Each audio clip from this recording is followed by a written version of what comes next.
হাল ফ্যাশনের এই মেলায় এসে খুব ভালো লাগছে। বিষয় হচ্ছে কি, আমরা আমাদের মতো যারা আমরা পরিসর নিয়ে ব্যবসা করি, তাদের ওখানে যে অবস্থাটা থাকে আর এখানে এসে যে বিষয়টা আমি দেখলাম যে সবাই আলাদা আলাদা বিষয় নিয়ে ফোকাসড হয়ে কাজ করে, যে বিষয়টা আসলে আমার খুবই ভালো লেগেছে। এবং আলাদা আলাদা সবগুলো প্রোডাক্ট আলাদা আলাদা ভাবে দেখতে গেলে আলাদা আলাদা একটা বৈচিত্র্য পাওয়া যায় এবং মানুষ আহ, বেছে নিতে পারে খুব তার পছন্দসই জিনিস।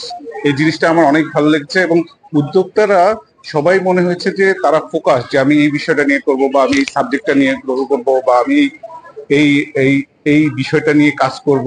সেই বিষয়টা অনেক ফোকাসড মনে হয়েছে এবং আমি নতুন নতুন অনেকগুলো জিনিস দেখতে পেয়েছি, যেটা আমার অনেক ভালো লেগেছে। হাল ফ্যাশনের এই আয়োজনটা আসলে হাল ফ্যাশন যেই উদ্যোগটা নিয়েছে এটা আসলে অনেক কার্যকরী এবং আমরা নতুন নতুন অনেক উদ্যোক্তাকে আসলে নতুন নতুন অনেক কাজ নিয়ে দেখেছি, যেটা আমাদের এই দেশীয় পোশাক শিল্পের জন্য আসলে অনেক কার্যকরী হবে বলে আমি বিশ্বাস করি।